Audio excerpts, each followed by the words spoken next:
Agreed to, and I call the member for Dunkley. Thank you, Deputy Speaker.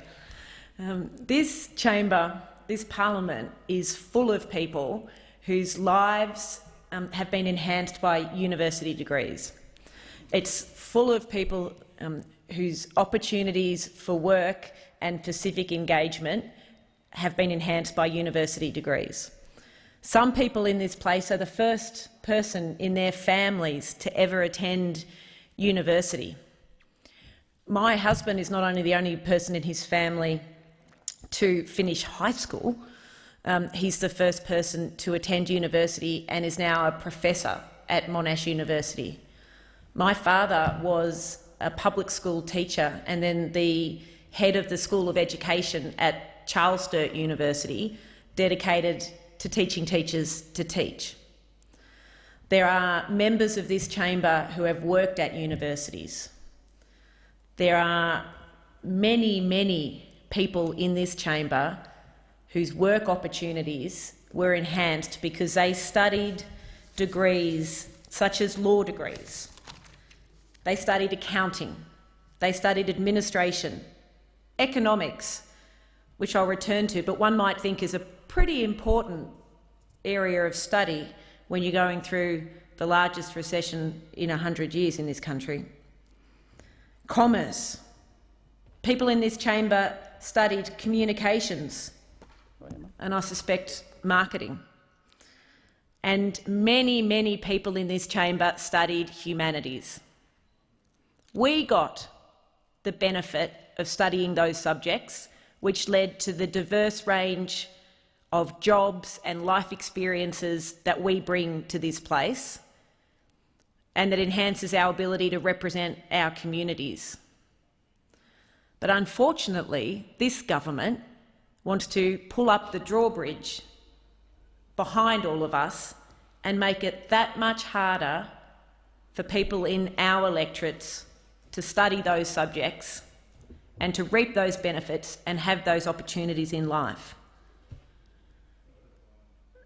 It might not seem like a lot to some of the members on the government benches to leave university with a degree and a debt of about $58,000.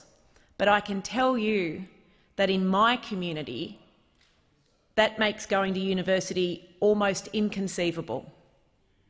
It doesn't matter that it doesn't have to be repaid immediately. It doesn't matter that their HECS schemes will mean it has to be repaid.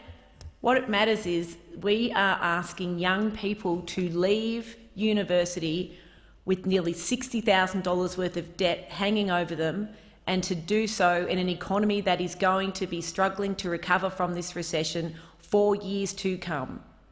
It is absolutely galling that members of this government, the Treasurer, the Prime Minister, the front bench, who are full of people with university degrees, come into this chamber day after day and talk about the economic impacts of the COVID recession and what they're doing to help people find jobs and to help productivity increase and the economy increase, and at the same time have done, one might think, everything they can to make it harder for universities to get through the pandemic and harder for people who come from a background where $58,000 debt is inconceivable to get the benefits that they got when they went to university.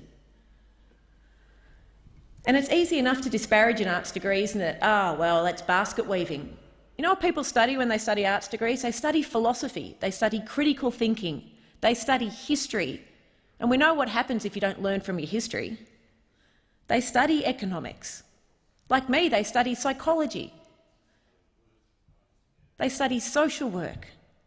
People that study humanities learn to think, learn to be critical, learn to be innovative.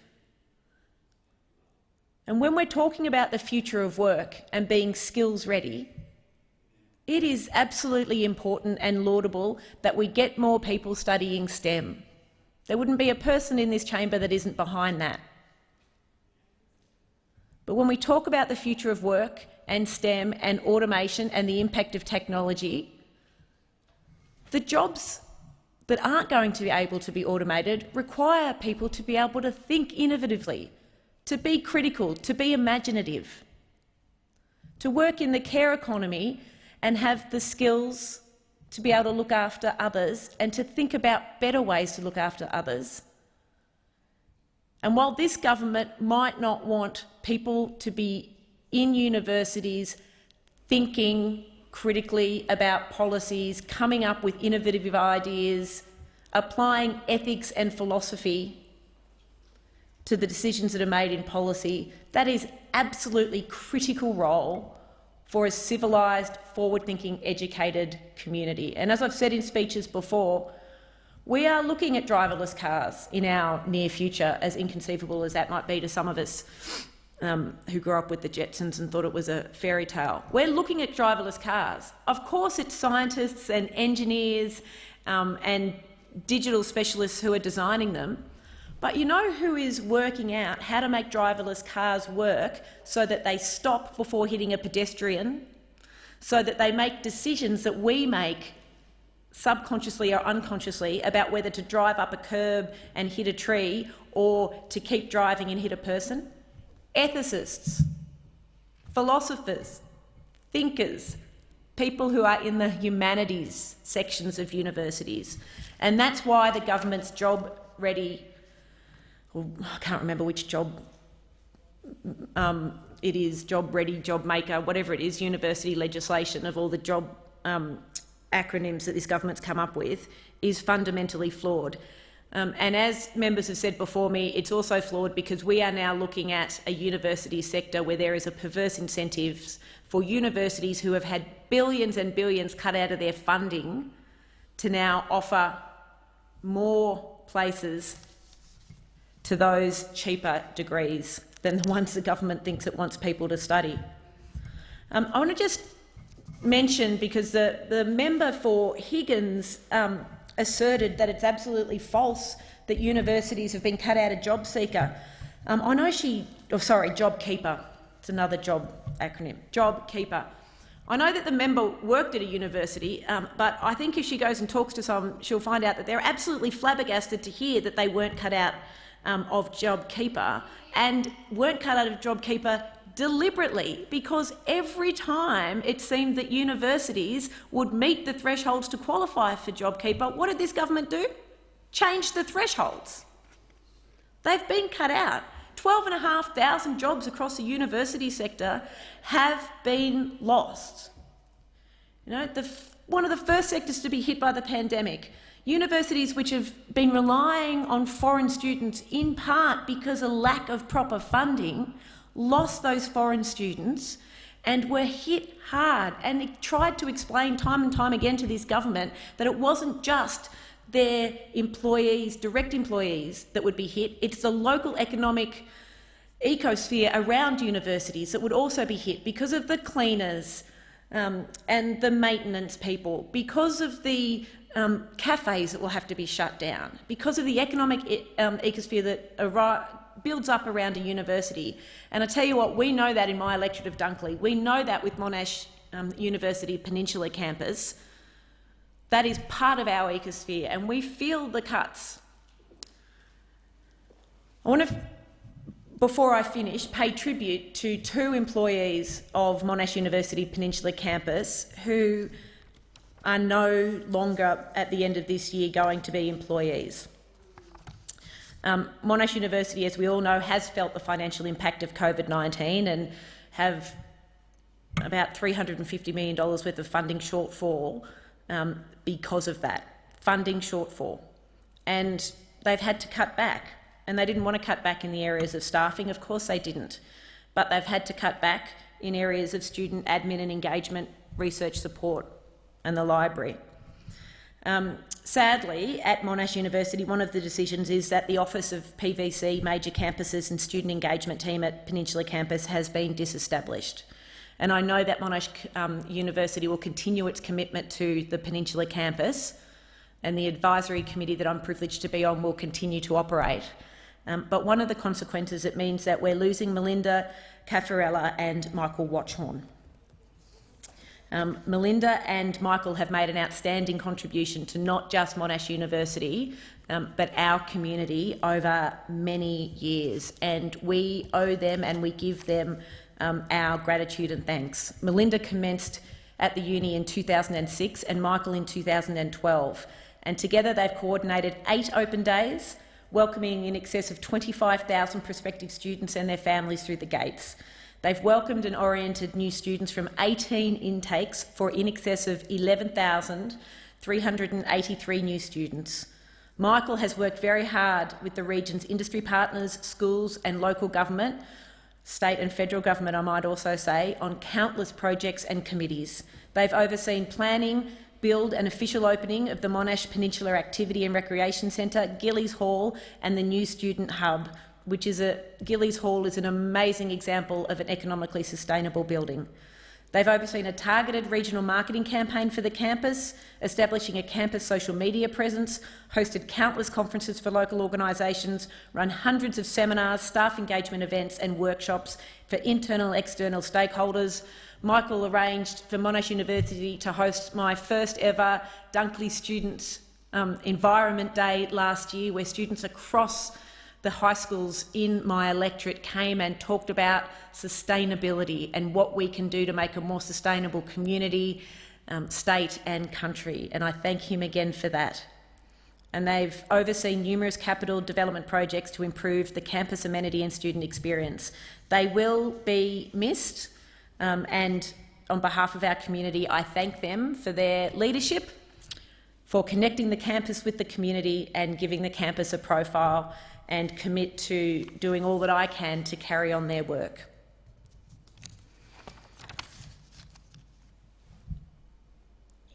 Everyone that gives a speech on universities from both sides of this parliament talk about the importance of universities and research to our community, and I accept that everyone feels that genuinely, but it's not the words in the end that a government should be measured by. It's the impact.